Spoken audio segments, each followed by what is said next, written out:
चलो यार आज बात करते हैं रामायण के एपिसोड नंबर 211 की। यस फ्रेंड्स, अब जब लक्ष्मण जी बिल्कुल ठीक हो जाते हैं उसके बाद जो उर्मिला है उनकी पत्नी, उन्होंने जो दिए जला रखे थे और जो बुझने वाले थे वो दिए अब वापस जलने लग जाते हैं और उर्मिला जी बहुत ही खुश हो जाते हैं। और दूसरी ओर वेद जी हनुमान जी से कहते हैं कि हनुमान, बस अब एक काम और रह गया है, इन औषधियों को तुम पुनः वहीं पर स्थापित करके आ जाओ जहाँ से तुम इनको लेकर आए हो। तो हनुमान जी पूछते हैं कि इन जरूरत है। वेद जी कहते हैं कि इनको यहीं पर फलने फूलने दो, अब कल्याण के लिए ये काम करना बहुत जरूरी है और हमारा धर्म भी यही कहता है कि इनको वहीं पर स्थापित करके आ जाओ। तो उसके बाद हनुमान जी वहां से उनसे आज्ञा लेकर चले जाते हैं। अब ये खबर माता सीता को भी पता चल जाती है कि लक्ष्मण जी बिल्कुल स्वस्थ वापस हो चुके हैं और माता सीता त्रिजटा माता से कहते हैं, ये सूचना देकर तुमने मेरे। आज बात करते हैं रामायण के एपिसोड नंबर 212 की। यस फ्रेंड्स, अब माता सीता कहती है कि ये सूचना देकर तुमने मेरे प्राण बचा लिए। तुम नहीं जानती माता की रघुवर की क्या दशा हुई होगी। लक्ष्मण को कुछ हो जाता तो उनका जीने का कोई अर्थ नहीं रह जाता। तो माता त्रिजटा कहती हैं, अंत में उन्हीं की विजय होगी बेटी, बस तुम ये याद रखो, हमें घबराने की जरूरत नहीं है। दूसरी ओर रावण कहता है, ये कालने में भी किसी काम का नहीं निकला, एक वानर को नहीं रोक सका। तो मेघनाथ कहता है, आप चिंता मत कीजिए पिताश्री, आज मैं वो अमोघ प्रयोग करने जा रहा हूँ जिसका प्रयोग मैंने आज दिन तक इसलिए नहीं किया क्योंकि किसी आपातकाल में ही इसका प्रयोग करना उचित होगा।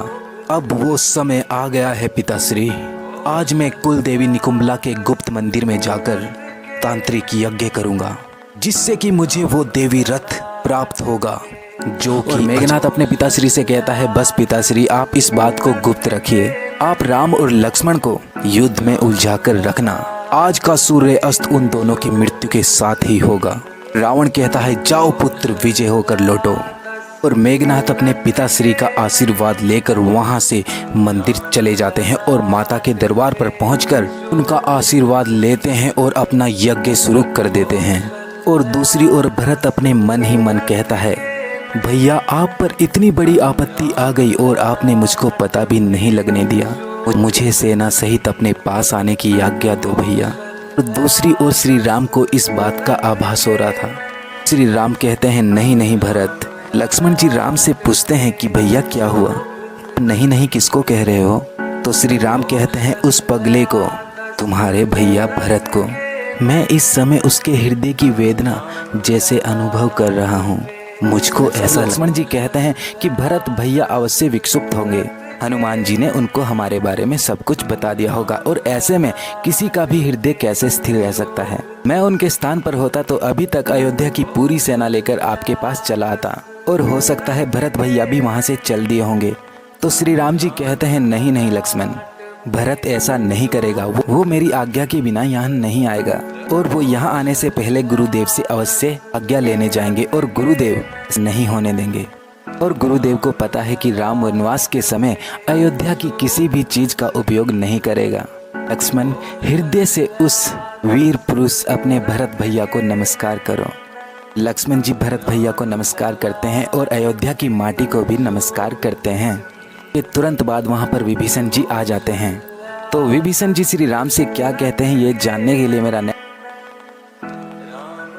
फ्रेंड्स, अब विभीषण जी श्री राम से कहते हैं, प्रभु एक महत्वपूर्ण समाचार है, मेरे गुप्तचर समाचार लेकर आए हैं कि मेघनाथ एक तांत्रिक यज्ञ कर रहा है और वो भी चोरी छिपे। उसको ब्रह्मा जी का वरदान है कि इस यज्ञ से एक दिव्य रथ प्रकट होगा और जब तक वो इस रथ पर रहेगा कोई भी देवता उसका कुछ नहीं कर सकेगा।